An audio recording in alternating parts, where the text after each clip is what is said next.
கதை நேரம். இருளில் ஒரு ஒளி. சென்னை நகரத்தின் ஓரத்தில் அருண் என்ற இளைஞன் வாழ்ந்து வந்தான். அவனுக்கு ஒரு பெரிய கனவு இருந்தது. ஒரு நாள் நான் போலீஸ் அதிகாரி ஆகணும் என்று. ஆனால் அவனை வாழ்க்கை சும்மா விடலைங்க. அவனுடைய அப்பா ஒரு வழக்கில் தவறான குற்றவாளியாக்கப்பட்டார். பின்பு அவரை கைது செய்து சிறைக்கு அனுப்பிவிட்டார்கள். அதை பார்த்து அருண் மனம் உடைந்து போனான். ஆனால் அவன் ஒரு முடிவு எடுத்தான். என் அப்பாவை நிரபராதி என்பதை நான் நிரூபிக்கணும் என்று. ஒரு நாள் இரவு அருண் வீட்டு அருகில் ஒரு சந்தேகமான மனிதன் நடமாடுவதை பார்த்தான். அவன் ஏதோ ஒரு பொருளை மறைத்து எடுத்து சென்று கொண்டிருந்தான். அருண் அதை கவனித்தான். அந்த மனிதனை ரகசியமாக பின்தொடர ஆரம்பித்தான். அவன் அங்கு பக்கத்தில் ஆள் நடமாட்டம் இல்லாத ஒரு பழைய குடோனுக்கு சென்றான். அருணும் அவனுக்கு தெரியாமல் உள்ளே நுழைந்தான். அங்கே அருண் பார்த்த விஷயம் அவனுக்கு ஒரு அதிர்ச்சியை கொடுத்தது. அருண் அப்பாவை தப்பான வழக்கில் சிக்க வைத்த கும்பல் அங்கே இருந்தார்கள் என்பதை அருண் கண்டுபிடித்தான். அருண் அங்கே நடந்த அனைத்தையும் தன் செல்போனில் படம் எடுத்துக் கொண்டிருந்தான்.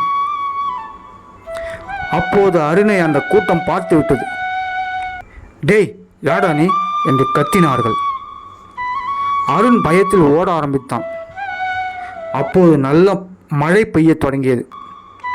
இருள் சூழ்ந்த அந்த பாதை மற்றும் பயம் என்ன செய்வது என்று ஒரு நிமிடம் அவனை அச்சுறுத்தியது. அவனுக்கு அது ஒரு உயிர் பந்தயமாக இருந்தது.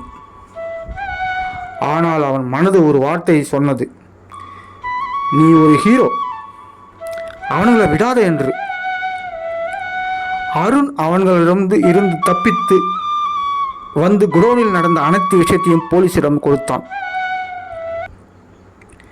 அந்த ஆதாரத்தை வைத்து சில நாட்கள் உண்மையான குற்றவாளியை கைது செய்யப்பட்டார்கள். அருணின் அப்பா விடுதலை செய்யப்பட்டார். அருண் தன் கனவை விடாமல் ஒரு லட்சியத்தோடு கடினமாக படிக்க ஆரம்பித்தான். சில வருடங்கள் கழிந்தது. அருண் ஒரு பெரிய போலீஸ் அதிகாரியாக ஆனான். அருண் அப்போது சொன்ன வார்த்தை, வாழ்க்கை எவ்வளவு இருளை காட்டினாலும் நமக்குள்ள ஒரு ஒளியை யாராலும் அணைக்க முடியாது என்று. நண்பா, பயம் வந்தாலும் ஓடாது, உண்மைக்காக போராடு, முயற்சியை மட்டும் விட்டுவிடாது. முயற்சி செய்தால் வெற்றி என்றைக்குமே நிச்சயம். இந்த கதை பிடிச்சிருந்தா லைக் பண்ணுங்கள், ஷேர் பண்ணுங்கள், சப்ஸ்கிரைப்